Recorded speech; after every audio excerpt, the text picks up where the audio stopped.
Well, hey guys, I just got down to Florida and I love being down here, but before I came down, I literally spent like 5 hours in my boat simply just rigging up rods. And I love being able to have a rod that is specific for every type of lure. I think that some lures really need a designated rod. Some techniques really need a designated rod. But with that being said, it's not always necessary. And not only that, a lot of guys simply just don't have the budget to be able to spend hundreds of dollars on each and every single combo. So today I kind of wanted to remake a video that I did a long time ago where I talk about the 3 specific rods that I think every bass angler needs. If you have these 3 rods right here that I'm about to show you, you can do about 95% of all the techniques and all the lures out there, again, with just these 3 rods. Yes, there's going to be certain lures and techniques where it would be nice to have a really designated combo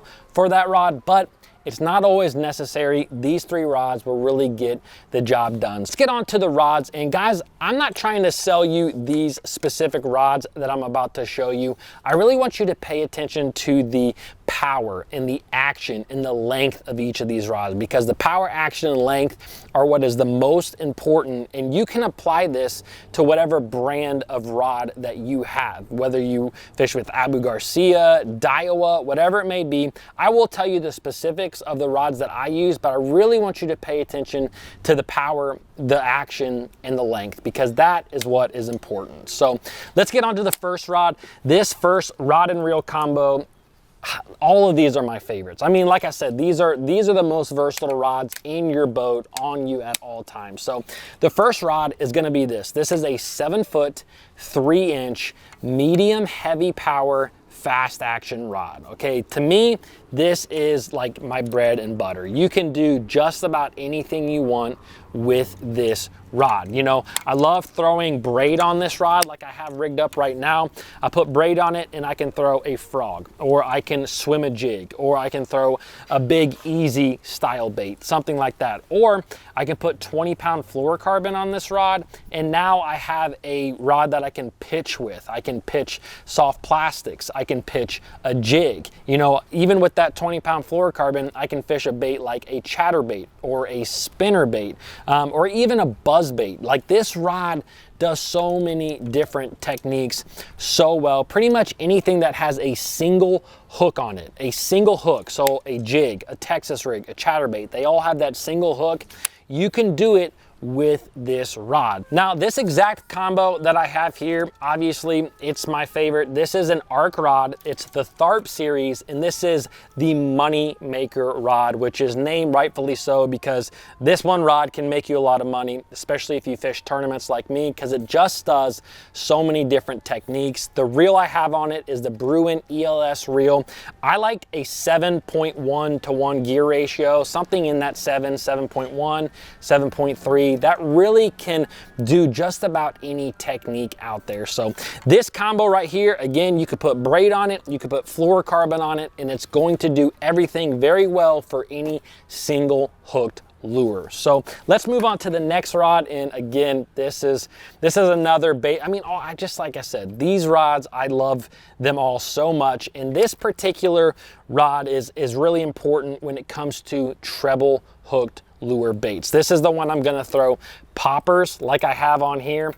Any other topwater bait, I'm going to put on here. Any other crankbait, square bills, you know, medium diving crankbaits. You can throw a deep crankbait on this rod. It's really best to have a little bit longer rod, but you can do it. Again, it's a very versatile rod, and anything with a treble hook, a rattle trap, anything, I'm going to use this particular rod. Now let's get into the specifics. This is a 7-foot, 2-inch medium power rod. It's a moderate action. Okay, so that moderate action really means that it has more of a parabolic bend to it. So that parabolic bend is extremely important when you are fishing treble hooked lures. That parabolic bend really allows that bass to stay pinned. If you're using too stiff of a rod with treble hooks, it's very easy for a fish to throw that lure. And that's one of the biggest things that we don't like about treble hook lures is it's easy for bass to throw them at times. So using that parabolic bend, a moderate action,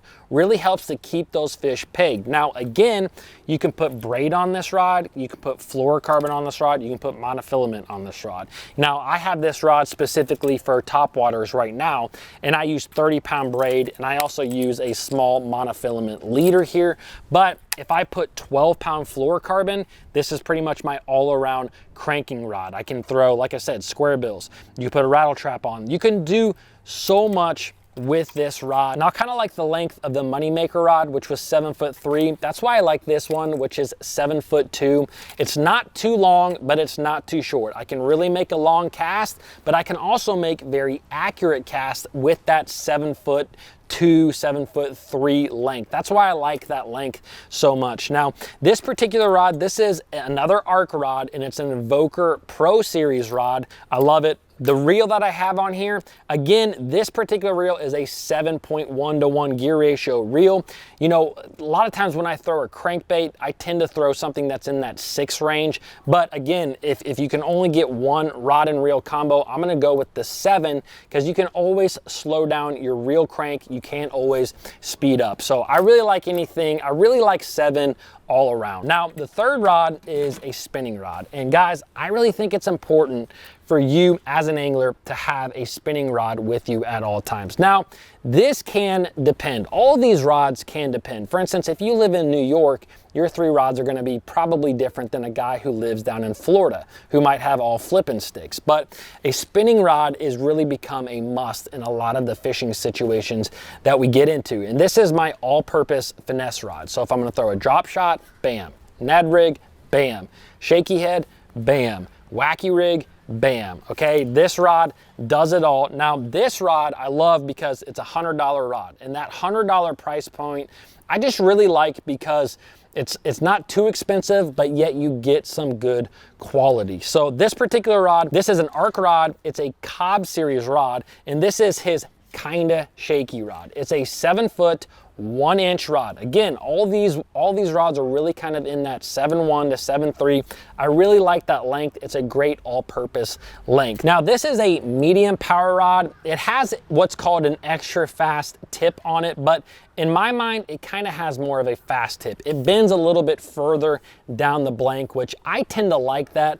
This rod, again, you can do anything finesse with this rod. Now, the reel that I have on here is actually a Daiwa Tatula Elite reel. I like the 2500 to 3000 size series.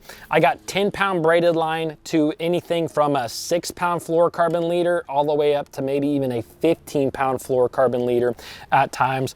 This is it. You can do just about any finesse technique you want to with this rod. Guys, those are the 3 rods. Those are the rods that, you know, if you can only afford 3, and some of you might not even be able to afford 3, but if you want to get 3 rods that can do just about any technique out there, those are the ones that I'm going to recommend. And just so you know, I am going to link all the equipment that I talked about down below in the description. If you guys actually want to know a little bit more about bait cast reels, I'm actually going to leave a link to a video that I made just recently right here. This really talks about dialing in your bait cast reels. So click that video if you want to learn more about that. Don't forget to subscribe to the channel, comment below, and I'll see you guys in the next video.